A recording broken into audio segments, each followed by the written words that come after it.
everybody, Caroline Best, Dow Horsemanship. Today's video is going to be about leading. And of course, it's going to be leading, practicing my method, which is teaching the horse to respect your space. And I think that's so important for so many people to understand. So many people have a hard time with their horses, especially when you want your horse to be connected to you and share space with you, but share close space in a very safe and respectful way. It's really hard for people to figure out how to balance all of that. So today, in addition to this video being about how to teach your horse to start to pay more attention to you and respect your space, I'm going to be showing you how I balance the love and the leadership while I'm teaching my young horse. And we're going to work with Blue. Blue turns 2 this month of March. So we'll just figure out whichever way he goes, we'll go get him.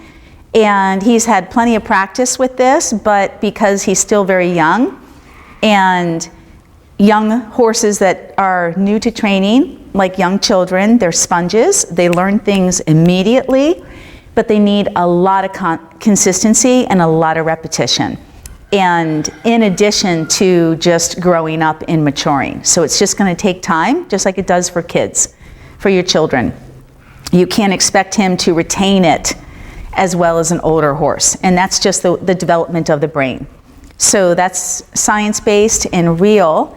And that's why consistency and repetition is so important for young horses especially. So there he is, he's waiting.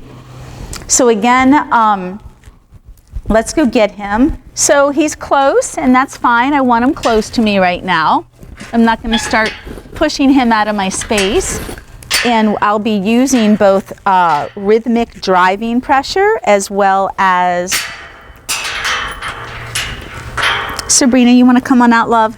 Rhythmic driving pressure as well as steady pressure. And steady means I'll be touching him with my fingers and my hands.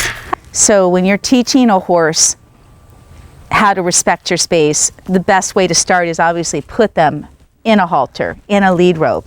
And the first step would be teaching them how to move away from rhythmic driving pressure. So my rope is twirling towards the baby here, the 2-year-old, Blue.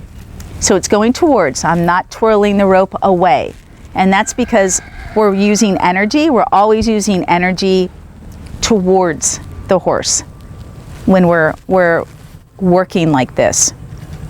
So right now he's going to try and mess around with Joey and play with Joey, and I'm going to again interrupt it and redirect it. So I'm going to redirect his focus by asking him to back up.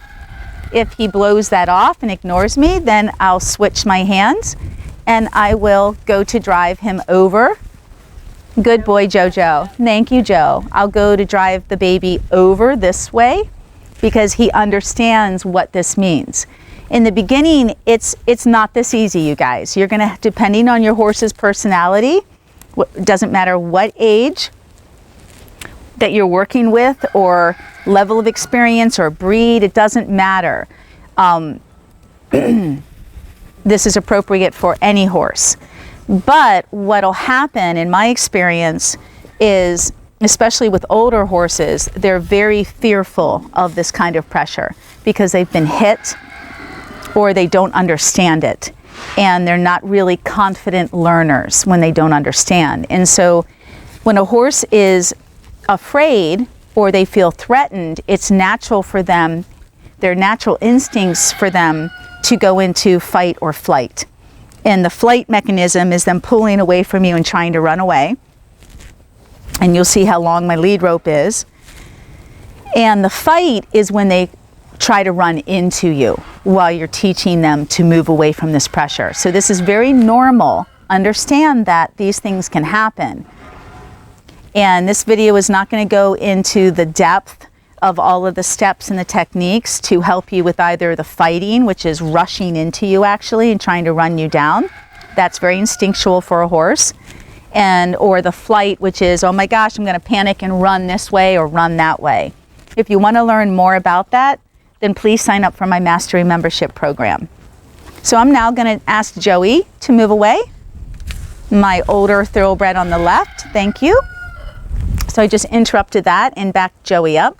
But Joey is a school horse. He's had experience with this, so I can work with him at liberty like this. And he doesn't panic or get scared and run away. He did in the beginning, trust me. It was crazy. He was very fearful. Good boy. All right, so I'm gonna come on over here, and as I'm leading the baby, I'm also going to remind him to keep his distance from me. So what I'd like to see when I'm teaching a horse to lead respectfully and to be very focused on me, you see how nice and focused he is? That means he's got 2 ears and 2 eyes on me, so he's paying attention. I want to teach my horse to come in slowly, pay attention to me respectfully.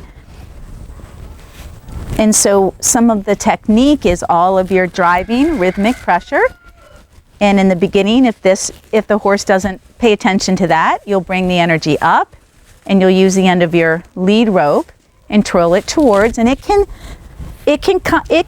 make contact as long as it's rhythmic. You can keep, like I'm touching the ground right now. I could do this with Blue's shoulder. And in the beginning, he didn't understand this and he wasn't fearful of it, but he wouldn't move at all. So he was just like, I don't know what this means. I'm not afraid of that pressure. The experiences with it being negative, but I don't know what you want. So I would pretend the ground is Blue's shoulder, and I would keep tapping the shoulder, and I would get stronger and stronger and quicker and quicker and quicker and quicker until Blue stepped back 1 step. And that's how you begin teaching that. And then I would reward him and tell him, good boy. This is a fabulous exercise, you guys, for so many reasons.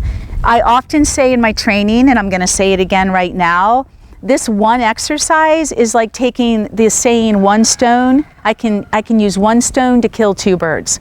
We're taking one exercise and we're tackling 10 to 20 areas of training. We've got the relationship, positive reinforcement. We've got love, leadership. We've got the purpose of developing the mindset to pay attention. We're working on you learning how to become a better leader. We're walking. Yeah, here we go. And you guys see where I'm placing the rope and how I have it in my hands, and I have it in front of my thighs right now. So let's say your horse spooked and took off. They're going to go either to the right of you or left of you. And you can use this rope as leverage. Good boy, that was a good halt. Good boy, very good. You're getting so good at this. So this is how we teach horses to respect our space. This is my method, and it happens to be in the exercise or training technique of leading. Leading for respect and connection, focus, attention. Look at how relaxed he's getting. So you're changing the mindset, you're taking your time, you're teaching your horse patience. Look at this young horse.